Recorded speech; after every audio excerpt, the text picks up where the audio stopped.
Саламатсыздар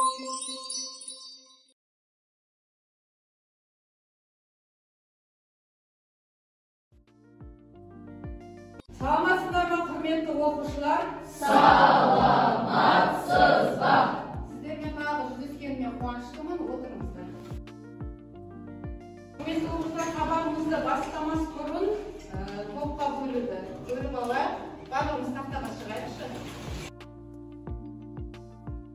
Компьютер әдісі арқылы бір компьютерден қолдарыңызға алып, компьютерде жазылған топ атауына топқа бөліне бастаймыз. Bir компьютерден алып топқа бөлінейік. Компьютердің ішінде кіші азғыртыс, үлкен азғыртыс және күрек тіс болып үшке бөлінген. Құрметті оқушылар, жаңа сабақты бастамас бұрын үй тапсырмасын пысықтап қайталап алайықшы. Үйге біз күйіс қайтаратын жануарлардың асқорту мүшесін, сол бойынша мына жерде детальдарды қосу әдісі арқылы сөйлемдерді жалғастырамыз. Жасушалы жануарларда қандай заттар болады? Денесінің беті және жасуша мембранасы арқылы өтеді. Немесе арнайы органоид.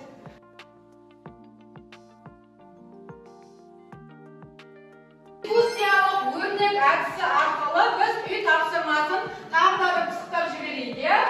Ол жерде тұжырымдарда асқорту бездері арқылы сөл бөліп шығарады ма?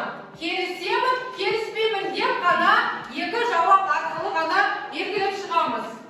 Бірінші сұраққа Дина. Себебі асқорту безі асқорту сөлін бөліп шығарады. Келісеміз ма? Айта ғой. Сүйекке бездері сүйекке бөлінеді. Жоқ, келіспеймін. Себебі сүйекке бездері сүйекке бөліп шығарады.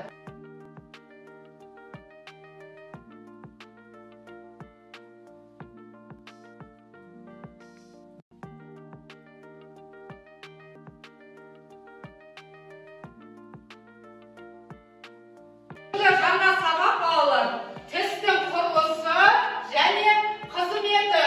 Сіздерге сұрақ, тіс туралы қысқаша өз ойларыңызды білдірсеңіздер. Әрбір біз үш қабаттан тұрады. Сыртқы қабаты амай деп аталады. Ал орташа қабаты тез деп аталады. Ішкі қабаты падр. Отыра ғой. Тіс туралы мақал білеміз ба? Тісің бұзылды дегенше, ішің бұзылды. Ішің бұзылды дегенше, ісің өлді деген мақал естігенсіз ба? Бізде кіріспе бөлім. Бірінші, жаңағы айтқан тісіміз, яғни бізде үш бөліктен тұрады. Жаңа туылған сәбиде тіс болады ма? Жоқ. Жаңа туылған сәбиде бізде қанша айдан бастап тіс шыға бастайды? Жаңа туылған сәбиде. 3 айда. Жоқ.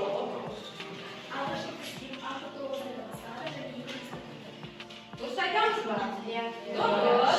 Бізде балалар алғашқы тіс 6-9 айдан бастап шыға бастайды екен. Бізде ол тістерді біз шөт тіс деп атайды екенбіз. Мына жерде тістің құрылысы берілген. Тіс 4 бөліктен тұрады.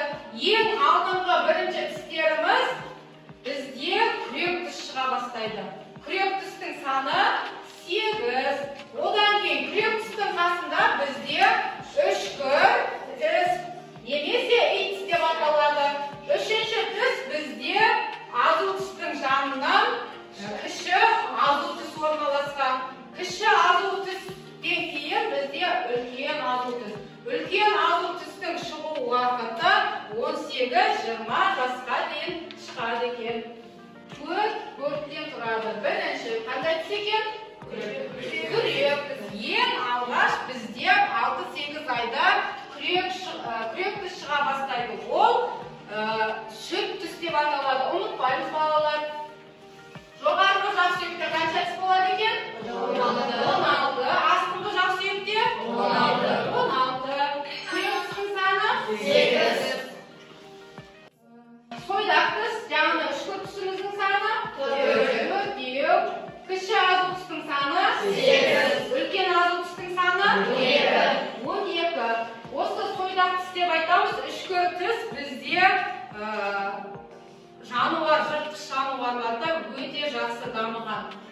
бұл тістер қандай қызмет атқарады?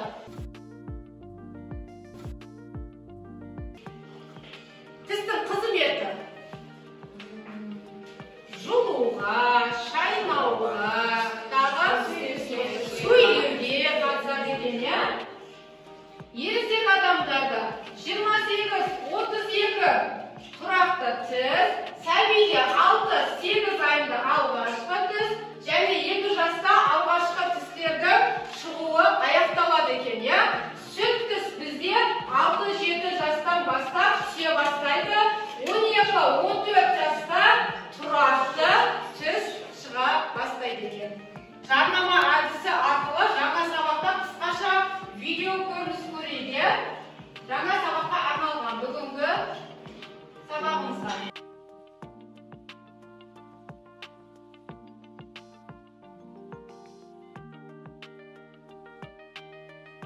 Өрмекші әдіс арқылы балалар сергіту сәтін жасаймыз. Әр өрмекшінің торына бір-бір тілекпен айтап шығамыз.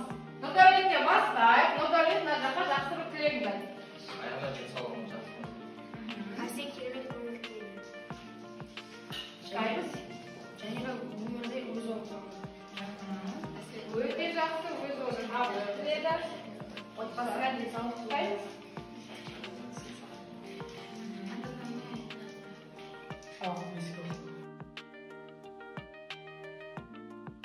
Яғни бір өрмекші әдісі арқылы сергіту сәтін және бір-бір тілегімізді айтып алдық, иә?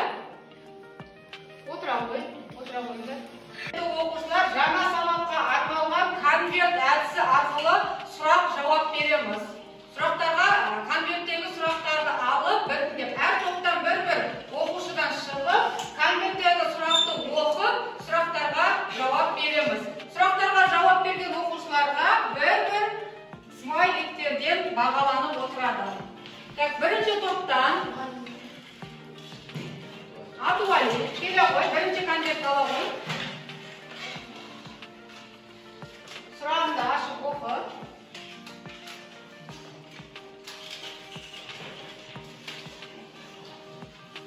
Қандай тіс жуатын пастамен қолданамыз? Мына жаққа қарап. Қандай тіс жуатын пастамен қолданасыз дейді. Дәрігердің ұсынған пастасымен қолданамын дейді. Рахмет, отыра қойыңыз. Екінші топтан біреу шығады. Жанира. Екінші конвертті ала қояйық.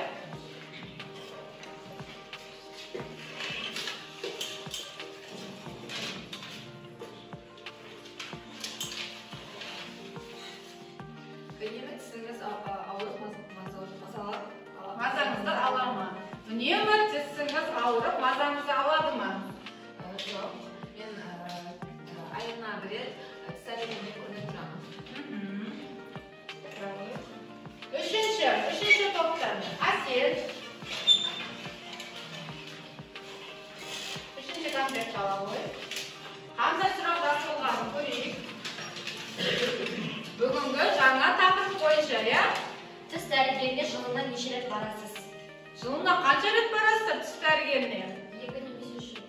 Жылына 2 немесе 3 рет барады екен. Әсел, отыра ғой.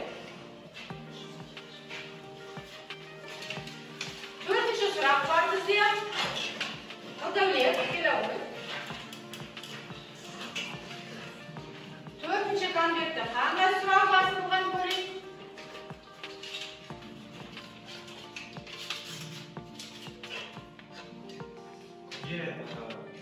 Ауыз қуысын шаясыз. Көніге ауыз қуысыңызды шаясыз ба? Иә. Әр тамақ жегеннен алдын. Әр тамақ жегеннен алдын және тамақ жегеннен кейін. Отыра қойыңыз. Бесінші ұяшық бар бізде конверт бар. Келе ғой.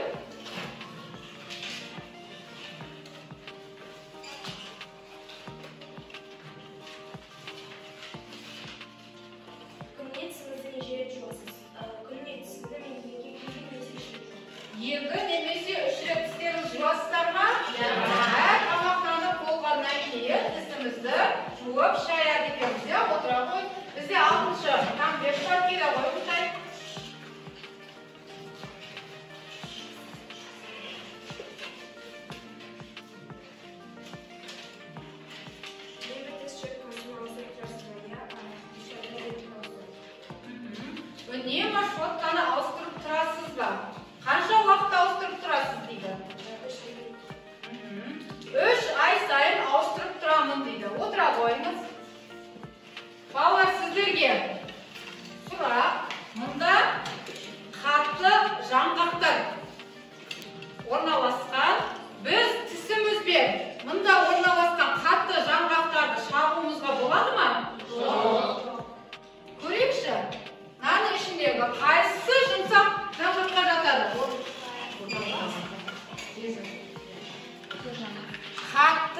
балалар, иә? Қатты жаңғақтарды тіспен шағуға болмайды екен, иә? Ал тісіміз бізге көкөністерді жеген кезде қандай әсер береді? Мына көкөністердің ішінде қаттысы бар ма екен? Қандай витамин бар? Мысалы, алмада. Қай көкөністер пайдалы ма? Мына жерде пайдасыз ба? Көкөніс біздің тісіміз үшін пайдалы екен, иә? Құрметті оқушылар, біз бәліш әдісі арқылы мұнда бәліштің суреттері берілген бүгінгі сабаққа рефлексия, қорытынды жасаймыз. Бүгінгі тіске қатысты сабақты түсінген болсаңыз, толық бәлішке келіп стикерді жабыстырамыз. Не болмаса, жартылай түсінген болсаңыздар, жарты бәлішке стикер жабыстырамыз. Не болмаса, 3-тен 1 бөлігін ғана түсінген болсаңыздар, 3-тен 1 бөлік тұрған бәлішке келіп стикерді жабыстырамыз. Өз ойларыңызды жазып, жабыстырып шығарыңыз.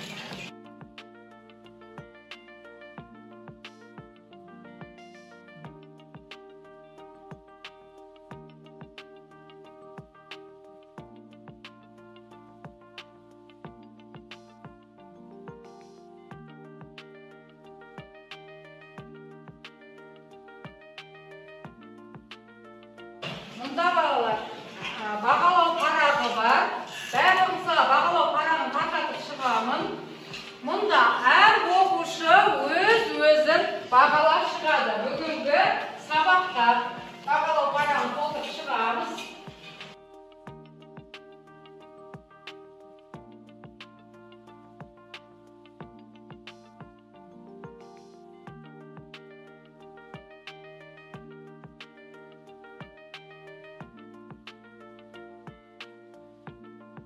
Балалар, сіз сау болу үшін біз қандай тағамдарды жеуіміз қажет? Жеміс-жидек.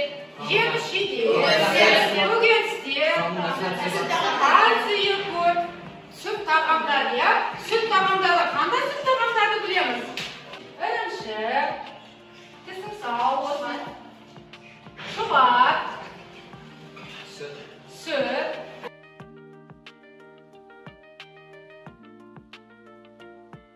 Бізде көкөністер, қандай көкөністерді білеміз?